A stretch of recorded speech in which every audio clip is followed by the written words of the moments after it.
Hey there, Nation, and welcome to the show where we help you to play miniatures wargaming on a budget. It is I, Commander Cheapskate, and we are back with another episode of Cheap Shots. This is a series where we help you to save money on the miniatures wargaming hobby. And on today's episode, we're going to talk about using the brand new box set of Fellgor Ravagers from Games Workshop's Kill Team, Gallowfall, and how you can use these guys in your games of Necromunda.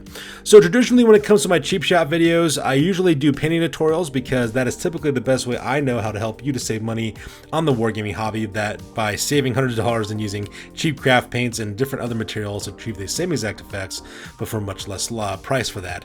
However, though, there has actually been an interesting discussion with some of my viewers asking me how can you use other miniatures from different product lines in order to use them in your games in Necromunda. And since Kill Team is a beautiful skirmishing game that has been released by Games Workshop, one of the ways you can help kind of save some money is by using your same set of miniatures for different gaming systems.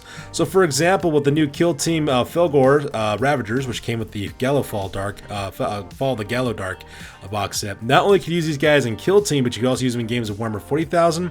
At the same time, you can also use these guys in games of Necromunda, and that's exactly what we're talking about today. So we're going to use this box of 10 miniatures and talk about how you can fit these guys within the Necromunda narrative, how you can build yourself a gang roster. At the same time, we're going to discuss the contents of that gang roster and how you can use it on the tabletop by showing you a gang overview and showing you how you'd use your fire teams in this gang to be successful on the tabletop in your games. So because this video will be a little bit more of a deeper dive, I will put timestamps down in the description box below, so that way you can pick and choose what you want to do to navigate through the video. So that being said, let's talk about using your Fellgor Ravagers and games of Necromunda. Alright, so let's go and talk about the gang list of how you could use your Fellgor Ravagers in games of Necromunda. So, because most of the time that we're starting to see these brand new Wrath and Succession campaigns, I decided to make this list at 2,000 credits, so that way if you want to participate in a Wrath and Succession campaign, you can do so.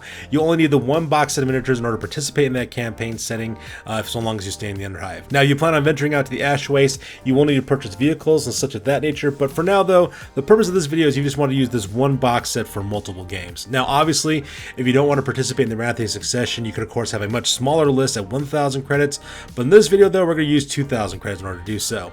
So when it comes to your guys' Fellgor Ravagers, as you can see in the image that these guys have, they're all about brutality, strength, ferocity, close combat, close assault list.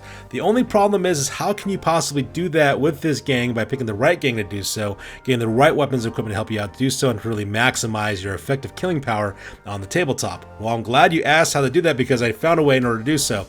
What you're going to create is a Chaos Corrupted Venator Bounty Hunter gang is what you're going to do. So the Venator Bounty Hunter gangs, of course, were released with the Book of the Peril, and in every single one of the different fighter types they have, which are their leaders, champions, and hunters, they can choose from different types of stats that they want to use for each of their fighters. There's actually 4 major stats you can choose from. One stat is known as a versatile stat line, because the stat characteristics are quite versatile in that one. You have the shooting stat line, which means that the stats are arranged more for long range shooting type characters. You have what is known as the close combat stat, which is the one we're going to use for this one, which has pretty good strength and toughness, attacks, and weapon skills. And then lastly, you have what's known as the squat list, which is basically the same kind of stats for a slow moving character, but much more resilient in combat. Now, throughout most of this, what you're going to use close combat stats on this one. And for obvious reasons, because these guys are beastmen, you're going to make them a Chaos Corrupted gang, and you're going to dedicate them to the Blood God is what you're going to do for this one. So because that's going to give you a couple of bonuses. One, your leader's going to get an additional attack in close combat, which is perfectly fine because thematically it fits with the way these guys look.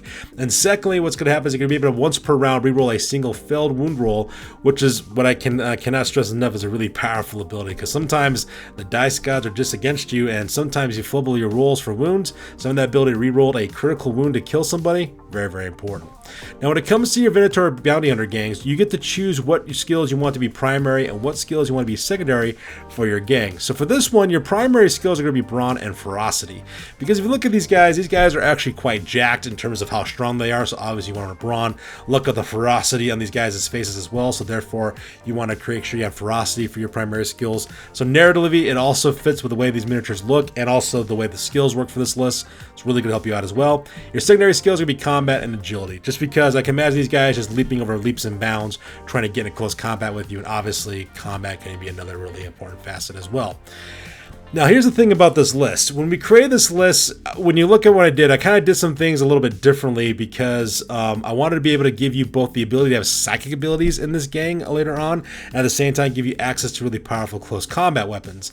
Now, this is going to may sound kind of weird when I tell you this, but for the most part, though, you're going to have a House Delac legacy for your leaders as well as your champions. Now, you might be thinking, wait a minute, Commander Cheapskate, House Delac is all about stealth and cunning. Why would you use that for a Chaos Corrupt Divinidor gang that's dedicated to close combat and the Blood God? Well, the reason why that is the case is because while they might not be sneaking around like House Delac, they'll have instead is access to the really powerful House Delac close combat weapons that have been dropped from the House of the Shadow. Those close combat weapons that the House Delac guys have access to are really, really powerful, and they can really shred up your enemies in close combat. The problem, though, is that most House Delac guys aren't very tough, aren't very strong. But with the Venator list and using the close combat stats, you're going to have that high strength and toughness to make these guys last longer. When you combine that with the power of the close combat weapons from the House Delac groups, it's going to cause you a lot of cause your enemies to be destroyed in close combat every single time that you engage them in the assault.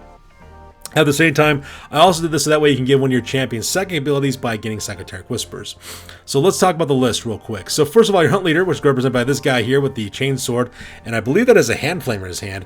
That guy's going to cost you 410 credits. He's going to be quite pricey. The reason why is because you're giving him a House Delac Legacy for 30 credits, so that way he has access to close combat weapons from House Delac.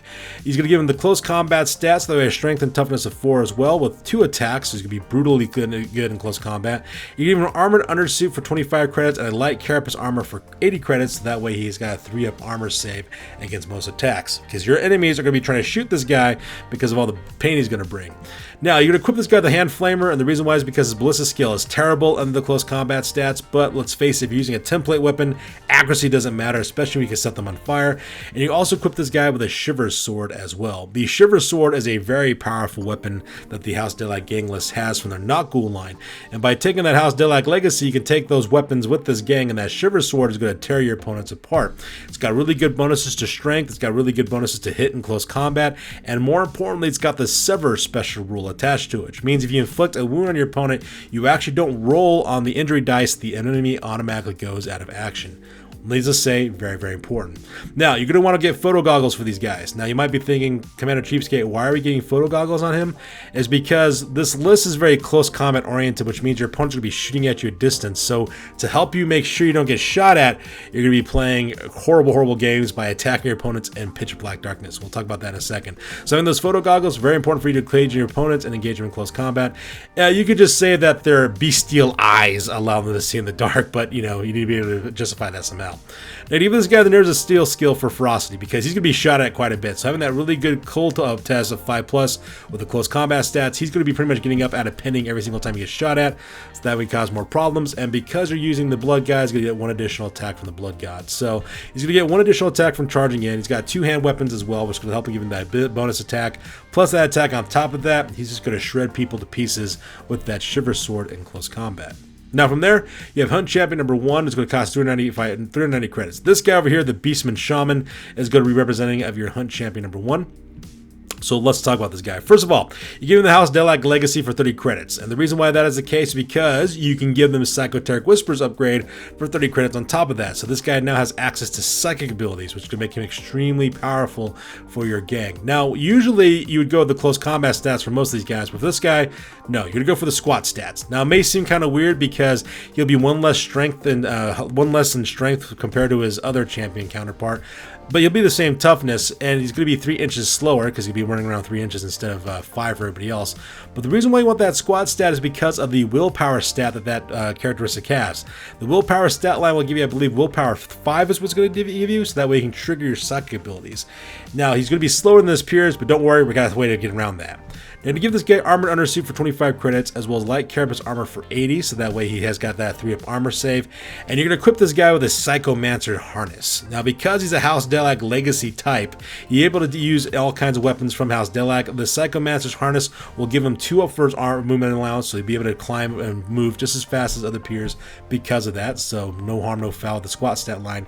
Plus, he'll be able to climb things up vertically, no problem. At the same time, he also has Psychomancer Claws attached to that weapon as well, so that way you can fight fight better in close combat. Like I said, House Deck's got some really good close combat weapons, but not the stats to back them up. By doing this, you got the good stats with the better weapons and cause all kinds of problems.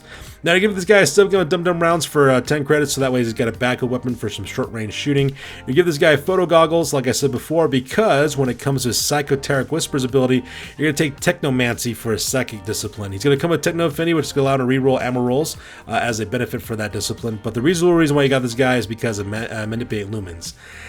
Now, to trigger Manipulate Lumens, it's going to take a double action to do so, but that's perfectly fine because once you turn off the lights using Manipulate Lumens, you don't really have to use it again unless the lights come back for whatever strange reason, okay? Now, because it's equipped with photo goggles, and this entire gang does, these guys can charge and engage your enemies in close combat while the lights are off.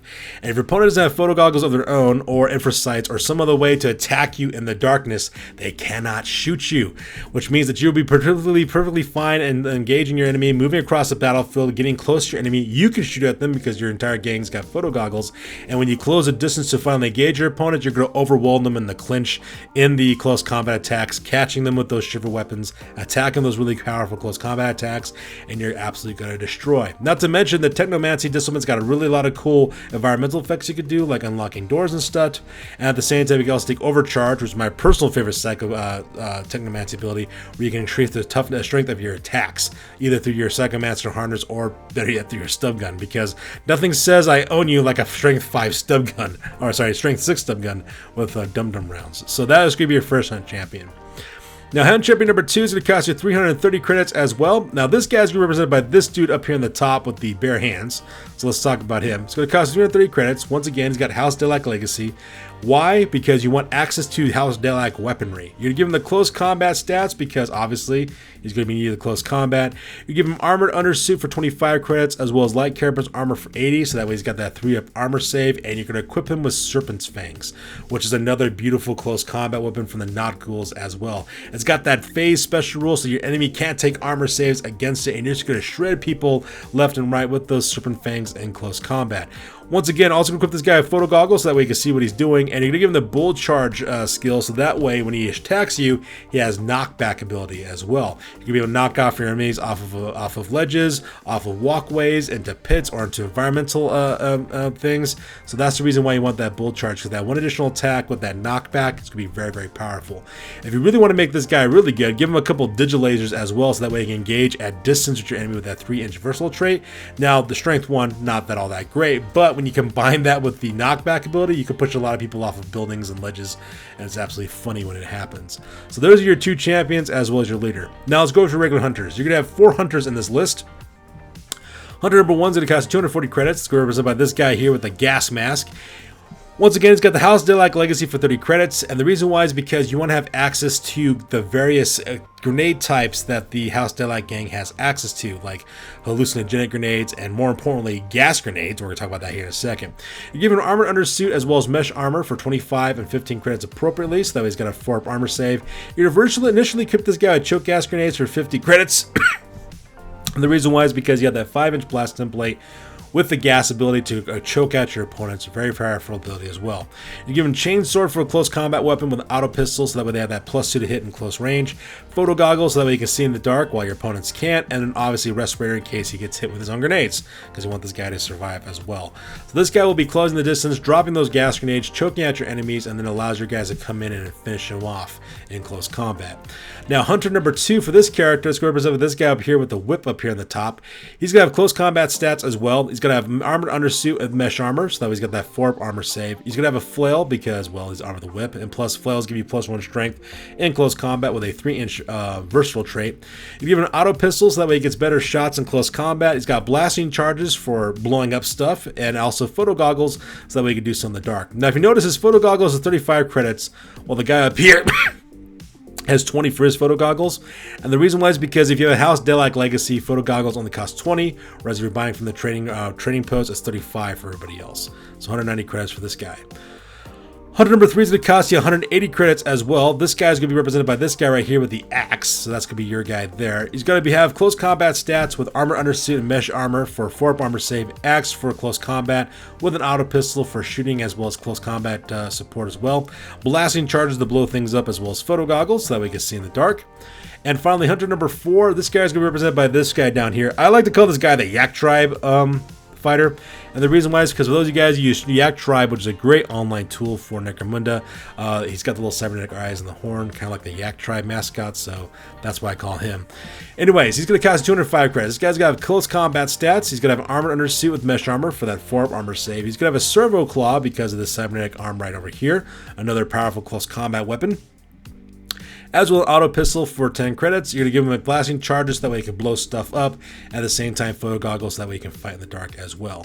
Now, lastly, you'll have a rogue dock. It's going to cost 50 credits. Now, the nice thing about rogue docks is that you really don't need to have an actual miniature for your rogue dock because they could be anybody. Their stats are horrible, so you'll never feel them on the tabletop. But in case you need to, you have 3 miniatures left over that you could use to represent the rogue dock, which is this guy here with the double-handed hammer, this guy here with the 3 arms with the knives, which could be like used as cutting up patients, or this guy here with the gong. Now, of course, if you don't use that rogue dock and use these guys for that rogue dock miniature, that leaves you 3 other miniatures that you can use to grow your list as the campaign develops. So that's another nice thing about that as well. Now let's talk about how your gang is going to be organized. You're going to organize your gang into 3 assault fire teams because you're sticking around the back and hanging around the back and trying to shoot your enemy at distance. That's not what this list is designed to do. This list is designed for you to creep through the darkness, engage your enemy, capture him and overwhelm him in close combat, and finish him in close quarters combat. Your assault fire team number 1 consists of your hunt leader number 1 as well as hunter number 2 and 3. So these guys are armed with the blasting charges and close combat weapons. Assault fire team number 2 will consist of hunt champion number 1, which is your psychic, as well as hunter number 1 as well, which the guys armed with the gas grenades to protect your psychic. And then finally, your assault fire team number 3 will consist of champion number 2 as well as hunter number 4. Champion number 2, of course, being that guy who's armed with the excuse me, that guy is also armed over here with the serpent's fangs with that guy up there on the top. And of course you have your hunter number 4, which is the guy armed with the servo claw, so that way they can work together and cause all kinds of problems that way. So now that we're done talking about the list of what your Fellgor Ravagers are going to look like in terms of the tabletop on the list, let's talk about how you guys will use them in your games in Necromunda when you actually play them. So let's talk about the game overview next. Alright, so now let's talk about how you're going to use this gang on the tabletop of your games of Necromunda. So as you can see, we have these circles here. These circles represent your different assault fire teams, while the little hexagons up here represent your enemy forces. Now, your enemy, of course, if they're smart, they'll divide up their gang into smaller fire teams, kind of like this, and this is how pretty much you're going to lay out your gang. Now, when you deploy, what you're going to do is you're going to keep your assault fire team number 3, which consists of your psyker. You're going to leave them by kind of in the back a little bit right here, while your other 2 fire teams are kind of in a forward assault. And the reason why is because when this assault fire team back here, assault fire team number 3, when they actually start, what they're going to do is you're going to activate this group first. And the reason why is so that way your psyker can then use their eliminate lumens ability to black out the entire battlefield. And once the battlefield is blacked out, of course, your enemy will not be able to engage you at distance. Now, we're gambling on the fact that your enemy doesn't have photo goggles or infrasights, and for the most part, when it comes to gangs, they usually don't have that kind of equipment. But in case your enemy does, it doesn't really matter though, because you're going to be able to swarm them and engage them in close combat. But for most of your enemies, they will not have this. Now, once you trigger this, what you're going to do then is you're going to move forward with your assault fire teams directly towards your enemy. Nothing too fancy. Try to get them directly on both sides if you can. And the reason why is because when you close a distance to them, the first thing you're going to do is you're going to open up with blasting charges from both of your assault fire teams, firing those blasting charges directly into your enemies, so that way you start blowing guys up. With that 5-inch blast radius, it's going to do a beautiful job of actually blowing things up. Now, while that's occurring, of course, your 3rd assault fire team then moves up forward, support whatever side you might think they might need help with, throw some gas grenades into them as well as start choking them, and then after that you then go in and swarm your opponent in close combat and destroy them. Almost every single one of your guys are hitting at strength 4 or 5 at the very least in close combat. At the same time, they also have backup weapons like pistols and stuff to help them out do that as well. So you're going to cause all kinds of problems and destroying your opponents in close combat while using the darkness of the Manipulate Lumens ability to protect you. Now, it's a very simple list, a very simple build with very simple tactics, but even though it may seem to be very simple, it's actually quite unique in terms of the finesse of its ability as well. At the same time, very elegant in the way you approach the attack by just keeping to real basic simple things and causing problems. Now, as your gang develop, of course, you can get more powerful close combat weapons if you choose to do so, as well as more psychic abilities. It's really up to you and how you want to operate your gang. And this is pretty much how you're going to run your gang on the tabletop with the Fellgor Ravagers. So if you're looking forward to actually playing the Fellgor Ravagers and using them from both Warhammer 40,000 kill team to your games in Necromunda, you are now in luck. So that's pretty much how I'd run this gang, using them as a Venator bounty hunter gang that is chaos corrupted by Khorne, so that way you can go on the tabletop and destroy your enemies as well. And these are really cool looking sculpts, look very thematic, and at the same time I think the way I built the list also matches their aesthetic as well. So that's good for this one, you guys. As always, please feel free to like, comment, and or subscribe. Your guys' input is invaluable to us as always.